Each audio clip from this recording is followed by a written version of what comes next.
দেখছেন এই মুহূর্তে নিউজ 18 বাংলা এবং সাধারণ মানুষ তাদের কথা আমরা শুনছিলাম।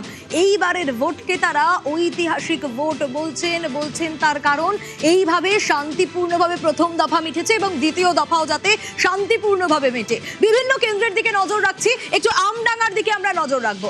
আমডাঙ্গা বিধানসভায় নজর রাখবো কারণ আমডাঙ্গা বিধানসভা উত্তর 24 পরগনায় একটা বড় ফ্যাক্টর কোথাও গিয়ে, এবং আমডাঙ্গা বিধানসভা থেকেই এই মুহূর্তে আমার সঙ্গে রৌনক রয়েছে। রৌনক, এখনকার ছবিটা এটা যা দেখতে পাচ্ছি, এখানেও ভোটারদের লাইন শুরু হয়ে গেছে। দেখো এখনো 7টা বাজেনি, তার আগে থেকেই এখানে কিন্তু ভোটাররা লাইন দিয়ে দাঁড়িয়ে রয়েছে এবং তোমায় দেখানোর চেষ্টা করবো ইতিমধ্যে যে মক পোলিং, সেই মক পোলিং কেন্দ্রের ভেতরে হচ্ছে।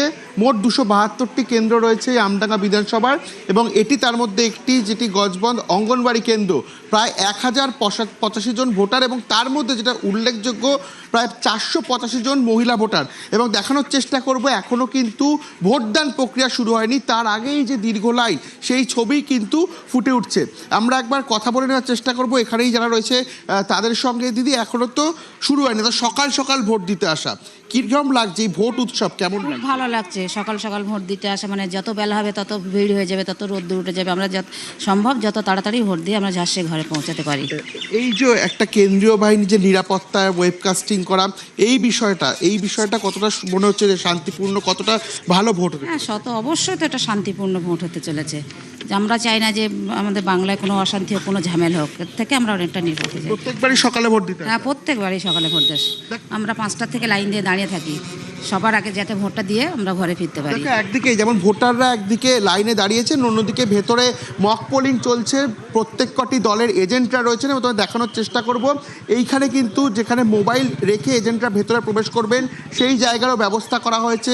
ভেতরে প্রত্যেকটি জায়গায় সিসিটিভি ক্যামেরার মাধ্যমে ওয়েবকাস্টিংয়ের যে বন্দোবস্ত, সেই ওয়েবকাস্টিংয়ের বন্দোবস্ত করা হয়েছে এবং ঠিক বাইরেই আইটিবিপির যারা জওয়ানরা রয়েছেন তারা নিরাপত্তায় রয়েছে।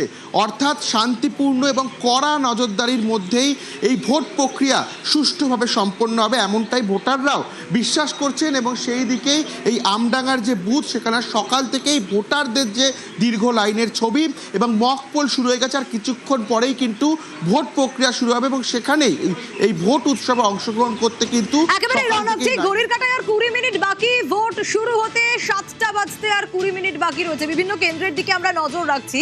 আচ্ছা, একটু নদিয়া বিধানসভার দিকে যদি আমরা নজর রাখি, অবশ্যই আমাদের প্রতিনিধির কাছে যাব, তবে তার আগে একটু নদিয়ার ছবিটা গ্রাফিক্যাল প্রেজেন্টেশনের মাধ্যমে আমাদের দর্শকদের দেখাই। নদিয়ায় মোট আসন কটা? 17টা। 2021-এ যদি আমরা নজর রাখি তাহলে সেখানে 8টি আসনে তৃণমূল এগিয়ে ছিল এবং 9টি আসনে বিজেপি। অন্যদিকে 2024-এর লোকসভার দিকে যদি নজর রাখি সেক্ষেত্রে 6টি আসনে এগিয়েছিল তৃণমূল এবং 11টি আসনে এগিয়েছিল বিজেপি।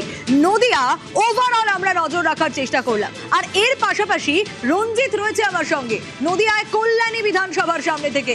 রঞ্জিত, এই মুহূর্তের ছবিটা জানতে চাইবো, তুমি যে বুথের সামনে রয়েছো, মক পোল কি স্টার্ট না শেষ? এখানেও দেখতে পাচ্ছি ভোটারদের লাইন। দেখো, একেবারে ভোট থেকে ভোটারদের লাইন বিভিন্ন বুথে লক্ষ্য করা গেছে। এখন আর কয়েক মিনিট বাকি রয়েছে, তারপরে দ্বিতীয় দফার ভোট প্রক্রিয়া শুরু হবে।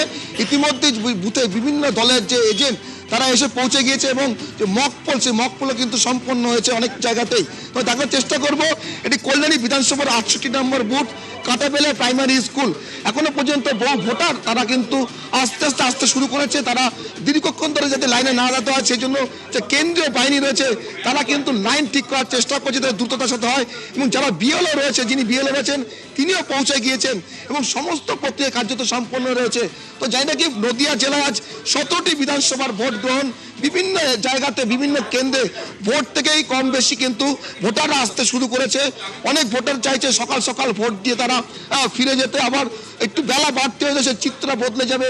কোথাও কোথাও দেখা যাবে বিরাট লাইন, আবার কোথাও কিন্তু যেখানে ভোট অর্থাৎ ভোটার সংখ্যা কম সেখানে কিন্তু অনেকটাই কম লাইন থাকবে। তবে আজকের যে নদিয়া জেলায় ভোট রয়েছে সেখানে 39,54,000-এর বেশি ভোটার রয়েছে 17টি বিধানসভার এবং 285 কোম্পানি কেন্দ্রীয় বাহিনী মোতায়েন করেছে। পাশাপাশি 5,000-এর বেশি রাজ্য পুলিশ মোতায়েন রয়েছে নির্বিঘ্নে ভোট সম্পন্ন করার জন্য এবং 5,136টি বুথ গোটা নদিয়া জেলায় রয়েছে। 1,000 এমন বুথ রয়েছে যে বুথ মহিলা পরিচালনা করবে এবং যেগুলো পিঙ্ক বুথ বলা হচ্ছে। তবে এই মুহূর্তে দেখার চেষ্টা করবো আরেকবার যে 68 নম্বর বুথ কাটাবেলে এলাকা, সেখানে কিন্তু ভোটাররা লাইনে দাঁড়িয়েছে। কেন্দ্রীয় বাহিনী যারা জওয়ানরা রয়েছে তারা কিন্তু একেবারে লাইন ঠিক করছে। অন্যদিকে বিএলও যিনি রয়েছেন তিনিও পৌঁছে গিয়েছেন, ভোটারদের যে স্লিপ সেটা তিনি পরীক্ষা করে দেখবেন। এখনো পর্যন্ত আর কয়েক মিনিট বাকি রয়েছে, এরপরেই দ্বিতীয় দফার ভোট প্রক্রিয়া, ভোটদান শুরু হবে এবং পাশাপাশি রাজ্যের বিভিন্ন জায়গার সাথে পাশাপাশি নদিয়াতেও কিন্তু ভোট প্রক্রিয়া শুরু হবে।